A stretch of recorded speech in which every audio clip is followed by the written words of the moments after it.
Don't come for Christmas, my mom said softly. We'll act like we don't know you, my sister added. I didn't argue. I just did something else instead. When her boyfriend saw my picture at the party, he dumped her. 5 days later. The call came on a Tuesday afternoon in mid-December. I was sitting in my Chicago apartment, grading papers from my high school English classes, when my phone buzzed with Mom's contact photo. Her voice was different from the start, softer, more hesitant than usual. Megan, honey, we need to talk about Christmas this year. I set down my red pen, already sensing where this was headed. What about Christmas, Mom? There was a long pause, and I could hear my sister Jessica's voice in the background, urging her on. Finally, Mom spoke again. Don't come for Christmas. It would be better if you stayed away this year. The words hit me like a physical blow. What do you mean, don't come? It's Christmas, Mom. We always spend Christmas together. Not this year, Megan. Jessica thinks, we think, it would be too awkward. With everything that happened with Derek. Derek. My ex-fiancé who had cheated on me with not one, but 3 different women during our 2-year engagement. The same Derek who my family had welcomed with open arms, who had charmed them all with his fake smile and empty promises. The same Derek who had somehow convinced them that our breakup was mutual, that I was too career-focused and not ready for marriage. Mom, Derek cheated on me.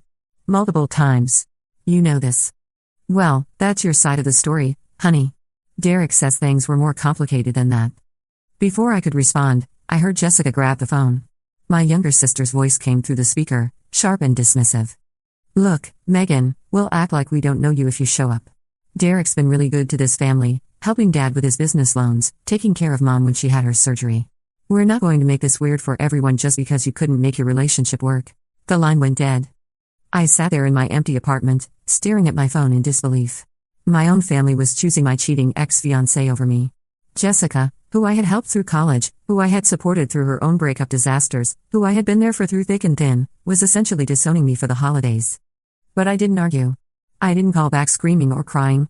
Instead, I did something else entirely. The first thing I did was open my laptop and start typing. As an English teacher, I knew the power of words, and I had a story to tell. But more than that, I knew something about Jessica that she had forgotten I knew. Something that would change everything. You see, Jessica had been dating Tyler Morrison for 3 years. Tyler was a decent guy from what I could tell, worked in construction, coached Little League on weekends, planned to propose to Jessica after the holidays. He was steady, reliable, and completely devoted to my sister. He was also incredibly insecure about Jessica's past relationships and had specifically asked her to be completely honest about her romantic history.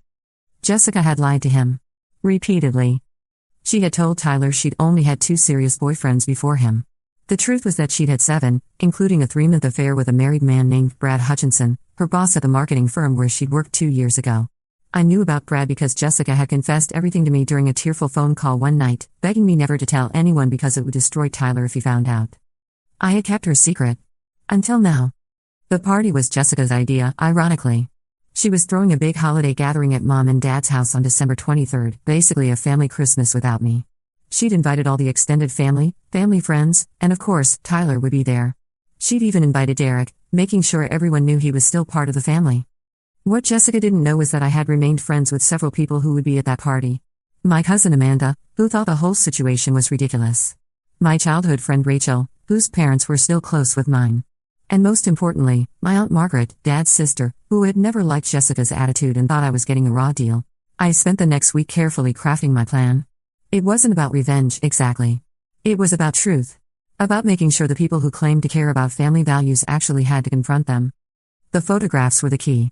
I had a whole collection of them on my old phone, photos from Jessica's 26th birthday party 2 years ago. Photos that clearly showed her getting very cozy with Brad Hutchinson at a bar downtown, including several where they were obviously more than just boss and employee. Photos that Jessica had begged me to delete at the time, which I had promised to do. I had lied. Just like she had lied to Tyler. I created a simple online photo album, the kind you might make to share vacation pictures with family. I included the photos of Jessica and Brad, but I was clever about it.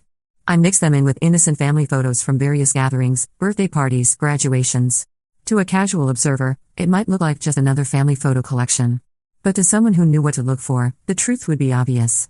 Then I sent a link to Amanda with a simple message, found these old family photos on my phone. Feel free to share with everyone at the party. So many good memories. Amanda, bless her heart, was the type of person who loved sharing photos at family gatherings. She had a habit of pulling out her phone and showing pictures to anyone who would look. I knew she'd have the album open on her phone within minutes of arriving at the party. The party was on December 23rd. I spent that evening at my apartment, having ordered Chinese takeout and settled in to watch Christmas movies. I had my phone nearby, waiting. The first text came from Amanda at 9:47 p.m. OMG Megan, you need to know what happened. Then the details started flooding in. Amanda had been showing the photos to various family members throughout the evening, just as I had predicted. Aunt Margaret had looked through them on Amanda's phone, then asked to see them again. Rachel's mom had scrolled through them while discussing old memories. But the moment that changed everything was when Tyler Morrison sat down next to Amanda on the couch and asked to see the family photos everyone was talking about. Amanda, not thinking anything of it, handed him her phone with the album open. Tyler spent about 10 minutes scrolling through the pictures, smiling at family shots and asking questions about various relatives he hadn't met. Then he reached the photos from Jessica's birthday party. According to Amanda, Tyler's face went completely white. He stared at the photos for a long time, zooming in on specific images. Then he stood up abruptly and walked over to where Jessica was laughing with Derek and some cousins by the fireplace. Jessica, can I talk to you privately? What happened next was witnessed by half the party. Tyler showed Jessica the photos on Amanda's phone. Jessica's face went through a series of expressions: confusion, recognition, panic, and finally, anger. Where did these come from? She demanded, loud enough for everyone to hear. Your cousin Amanda has been showing family photos. These are mixed in with them. Want to explain to me who this man is and why you're kissing him in what looks like a very intimate setting? The party got very quiet very quickly. Jessica looked around desperately, her eyes landing on Amanda, who looked completely confused about why this was suddenly her fault. Those photos. They're taken out of context, Jessica stammered. Out of context? Tyler's voice was getting louder. Jessica, you told me you'd only had 2 serious relationships before me. You swore to me that you'd never cheated on anyone, that honesty was the most important thing to you. Who is this man? Derek, apparently thinking he was being helpful, chose this moment to interject. Tyler, buddy, calm down. I'm sure there's an explanation. Tyler turned to Derek with a look that could have melted steel. And you are? Derek Williams. Jessica's. Well, I used to date her sister Megan. I'm practically family. The irony was not lost on me when Amanda texted me this detail later. Tyler looked back at Jessica. Is this one of the 2 serious relationships you told me about? Jessica's silence was answer enough. We need to talk. Now. Outside. They left the party, and according to Amanda, they could be heard arguing loudly in the front yard for about 20 minutes. When Tyler came back inside, he was alone. He walked straight to where my parents were standing. Mr. and Mrs. Patterson, I'm sorry for the disruption at your party. I'm going home now. I won't be joining your family for Christmas tomorrow, and I won't be proposing to Jessica as I had planned. Please tell her she can pick up her things from my apartment after the holidays. Then he left. Jessica came back inside about 10 minutes later, crying and furious. She immediately confronted Amanda. Why did you have those photos? Where did you get them? Amanda, still confused, explained that I had sent them to her as family photos to share at the party. That's when Jessica put it together. Megan did this. She screamed, loud enough for the entire party to hear. She sent those photos on purpose. She knew Tyler would see them. The party essentially ended at that point. According to Amanda, Jessica spent the rest of the evening crying and ranting about what a terrible person I was, how I had ruined her life, how I was jealous and vindictive. But something else happened that night that I hadn't expected. Several family members, including Aunt Margaret and Rachel's parents, started asking questions about why I hadn't been invited to Christmas in the first place. When the story came out about Derek and the cheating allegations, and how the family had chosen to believe Derek over me, people started taking sides. Aunt Margaret was particularly vocal. She pointed out that Derek had always seemed too smooth to her, and that it was suspicious how quickly he had ingratiated himself with the family after I had accused him of cheating. She also noted that I had never lied to the family before, while Derek was essentially a stranger to them. By Christmas morning, the family was in complete chaos. Jessica was devastated about Tyler, Mom was fielding angry phone calls from various relatives who thought I had been treated unfairly, and Dad was apparently questioning whether they had made the right decision about Christmas. I spent Christmas Day alone, as planned, but I wasn't as upset about it as I thought I would be. I had Chinese food again, watched old movies, and read a good book. Around noon, I got a text from Amanda. Tyler just posted on Facebook that he's single. Jessica is losing her mind. Half the family thinks you're evil, half thinks you're a genius. Aunt Margaret wants to invite you to her New Year's party. Also, Derek apparently made some comment about how women can't be trusted and Dad actually told him to leave. Thought you should know. The next few days were a whirlwind of phone calls and texts. Some family members were furious with me, calling what I had done manipulative and cruel. Others were starting to realize that maybe there had been more to my breakup with Derek than they had understood. The breaking point came on December 28th, when Derek made a crucial mistake. He called me. "Megan, you need to fix this situation with Jessica. This isn't about us anymore. You're destroying her life because you're angry at me." "I'm not angry at you, Derek. I'm over you. This isn't about you at all." "Then why did you do it? Why did you ruin her relationship?" "I didn't ruin her relationship. She ruined her relationship by lying to Tyler about her past. I just made sure he had access to the truth." "You're being vindictive." "Am I?" "Derek, let me ask you something. When you were cheating on me with Sarah Mitchell, and Kelly Rodriguez, and what was her name? Oh right, Amanda Stevens. Did you think I would never find out?" There was a long silence on the other end of the phone. "That's different," he finally said. "No, Derek, it's not different. You lied to me for 2 years. You convinced my family that I was the problem in our relationship. You made them choose between us, and they chose you. All I did was make sure that the truth had a chance to come out. So this is about revenge." "No, Derek. Revenge would have been posting those photos of you and Kelly on social media with your name attached. Revenge would have been sending the screenshots of your messages with Sarah to your boss. Revenge would have been telling your mother about Amanda Stevens at Thanksgiving dinner last year when I had the chance." Another long silence. "You have screenshots of my messages?"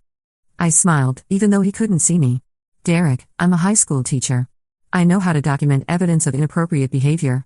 I kept records of everything. Every lie, every betrayal, every time you tried to gaslight me into thinking I was crazy for being suspicious. Why didn't you show them to your family?" "Because I shouldn't have to prove to my family that I'm telling the truth. They should have believed me because I'm their daughter and sister, and I had never lied to them before in my life." The conversation ended there, but Derek had made another crucial error. He had essentially confessed to the cheating, and he had done it over a phone call that I had recorded. What I didn't expect was what happened next.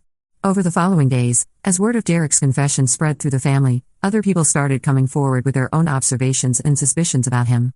Aunt Margaret called me on December 29th. "Megan, I need to tell you something. I never liked Derek, but I kept my mouth shut because your parents seemed so taken with him." "What didn't you like about him?" "Everything. The way he was always so eager to help with money matters, offering to co-sign loans and handle financial advice. It felt manipulative, like he was making himself indispensable. And the way he talked about you when you weren't around." My stomach dropped. "What did he say about me?" "He would make little comments about how you were high maintenance and difficult to please. He'd roll his eyes when you called him during family gatherings, or sigh dramatically when you had to leave early for work. He made it seem like he was this long-suffering fiancé dealing with an unreasonable woman." The revelation hit me like a physical blow. Derek had been undermining me with my family for months, maybe years, laying the groundwork for them to see me as the problem in our relationship. "Aunt Margaret, why didn't you say anything?" "Because I thought I might be reading too much into it. And because your parents were so happy about your engagement. I didn't want to cause trouble over what might have been harmless comments." "They weren't harmless." "No, they weren't. And I'm sorry I didn't speak up sooner." My cousin Rachel called the next day with a similar story. "Megan, Derek used to complain about you to my mom at family events. He'd say things like how you were too focused on your career, how you didn't appreciate everything he did for you. Mom always found it strange, but she thought maybe he was just venting normal relationship frustrations. Then my father called, and that conversation was the most painful of all. "Megan, I owe you the biggest apology of my life. Derek told me things that made me question whether you were being entirely honest about your relationship problems." "What kinds of things, Dad?" "He said you were jealous of his female coworkers. He said you went through his phone and accused him of cheating without any real evidence. He made it sound like you were being paranoid and controlling." I closed my eyes, feeling the familiar sting of Derek's gaslighting even now, months after our breakup. "Dad, I went through his phone because he was cheating. The evidence I didn't have was actually screenshots, text messages, and photos that I kept in a folder on my computer." "You have evidence?" "I've had evidence this entire time. Derek convinced me that sharing it would make me look vindictive and obsessed. He said that airing our private business would hurt both of us, and that the mature thing to do was to just end the relationship quietly." "Can you show me?" It was a conversation I had never wanted to have with my father, but Derek's manipulation had forced my hand. I spent an hour walking Dad through the timeline of Derek's betrayals, the late nights that didn't add up, the mysterious charges on credit cards, the photos I had found on his phone, the messages from other women that he had tried to explain away. By the end of the conversation, Dad was quiet for a long time. "Megan, I don't know how to apologize for this. We should have believed you. We should have supported you. Instead, we let him convince us that you were the problem. Dad, Derek is very good at manipulation. He's charming, he's convincing, and he tells people what they want to hear. You wanted to believe that your future son-in-law was a good guy, so you believed his version of events. That's no excuse for abandoning our daughter. It wasn't, but I appreciated that he could acknowledge it. Meanwhile, Jessica was spiraling. According to Mom, she had been calling Tyler multiple times a day, begging him to talk to her, to give her another chance, to let her explain. Tyler had blocked her number after the third day of constant calls and texts. Jessica had also been stalking Tyler's social media obsessively, analyzing every photo and comment for signs of what he was thinking or feeling. When he posted a picture of himself at a New Year's Eve party with a woman named Claire, just two of them smiling at the camera, Jessica had a complete breakdown. She showed up at my apartment on January 2nd, unannounced and clearly having been crying for hours. "Megan, please. I need your help."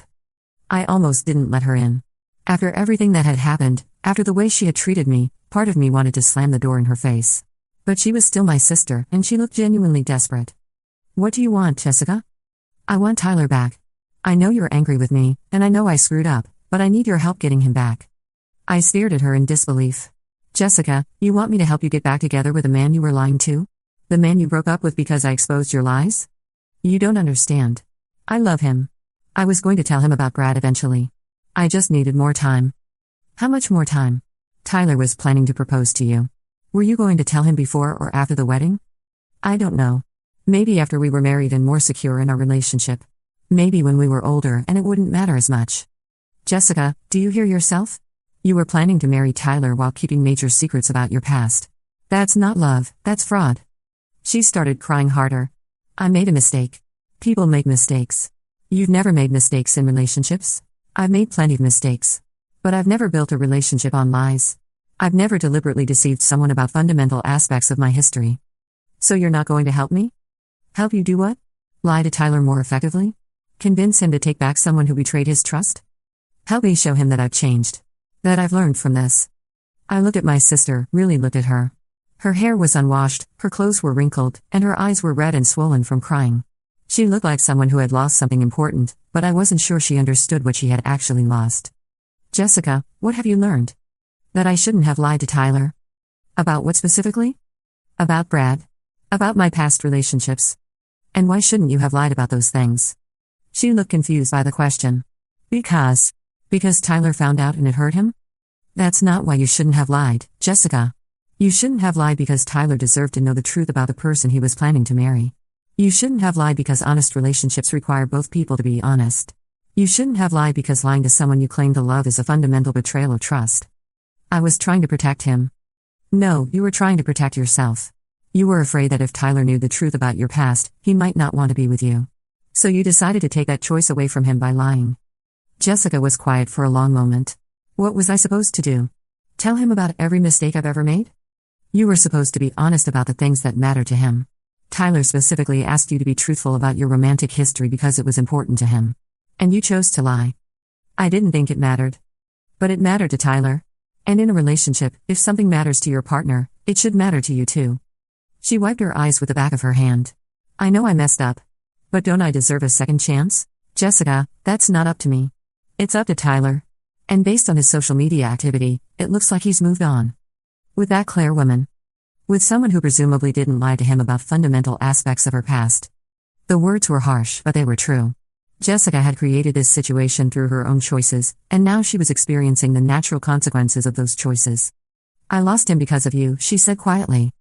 "No, you lost him because of you. I just made sure he had access to information that you were hiding from him. Information that you promised to keep secret. Information that you were using to deceive someone else. Jessica, when you asked me to keep Brad a secret, you told me it was because you were ashamed of the affair and wanted to put it behind you. You didn't tell me you were planning to lie to Tyler about it." "I wasn't planning anything. It just happened. You made a conscious choice every time Tyler asked you about your past relationships and you didn't mention Brad. That wasn't something that just happened. That was a deliberate decision to deceive him." Jessica stood up abruptly. "I can't believe you're being so cold about this. He was going to be your brother-in-law." "No, he wasn't. He was going to be the husband of someone who had been lying to him about fundamental aspects of her character and history. That marriage would have been built on deception from day one." "People can change." "Yes, they can. But change requires acknowledging what you did wrong and why it was wrong. It requires taking responsibility for your choices and their consequences. So far, all you've done is blame me for Tyler finding out the truth." She stared at me for a long moment, and I could see her processing what I had said. For just a moment, I thought she might actually understand. Then her expression hardened. You're enjoying this. You're enjoying watching me suffer. No, Jessica. I'm not enjoying this at all. I'm sad that my sister built her relationship on lies. I'm sad that she chose to exclude me from Christmas rather than support me through a difficult time. I'm sad that it took this kind of dramatic revelation for our family to acknowledge that Derek was lying about our relationship. So what happens now? Now you figure out how to live with the consequences of your choices. Just like I had to figure out how to live with Derek's cheating and betrayal. At least Derek wants to make things right. I laughed, short and bitter. Derek doesn't want to make things right. Derek wants to avoid the social consequences of his actions. There's a difference. Jessica left that day without another word, and I didn't hear from her again for several weeks. I didn't plan to use the recording, but I didn't need to. Derek, apparently feeling guilty or pressured, went to my parents' house that afternoon and confessed everything. He admitted to the cheating, admitted to lying about our breakup being mutual, and admitted that he had been manipulating the family's perception of me to maintain his relationship with them. According to Mom, who called me in tears that evening, Derek had hoped that coming clean would somehow repair the damage and allow him to maintain his place in the family.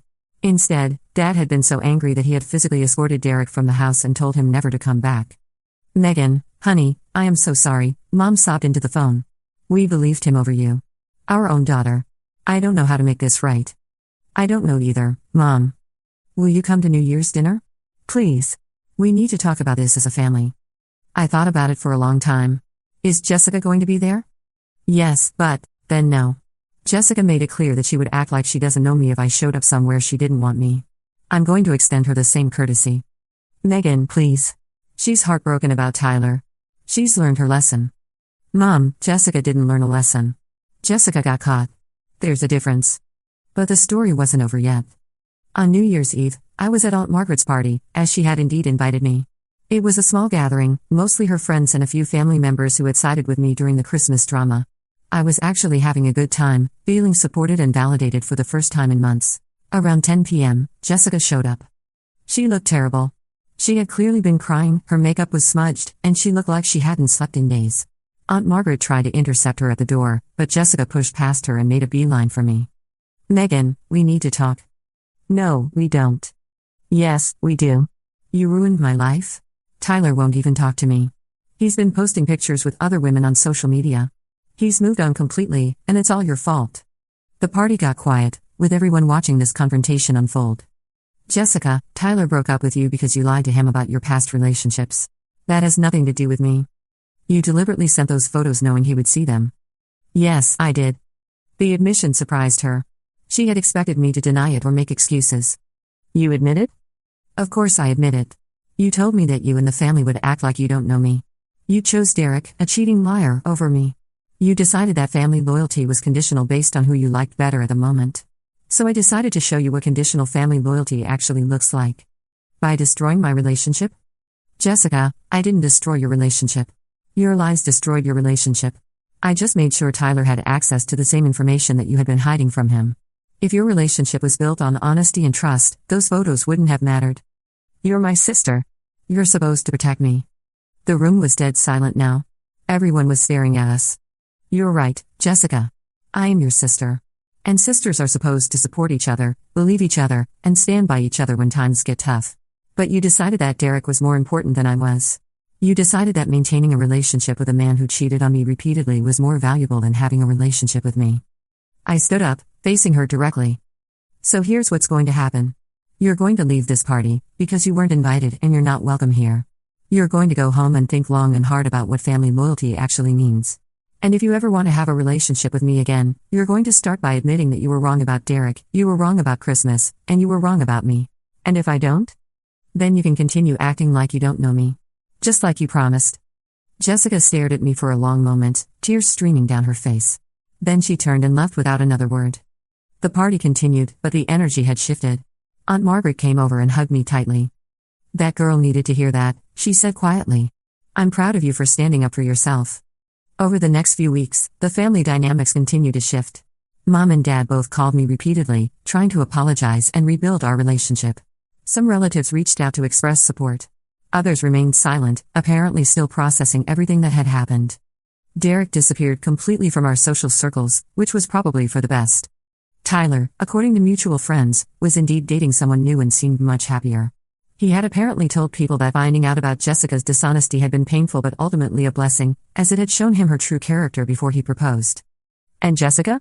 Jessica struggled. She moved back in with Mom and Dad temporarily, claiming she needed time to figure out her life.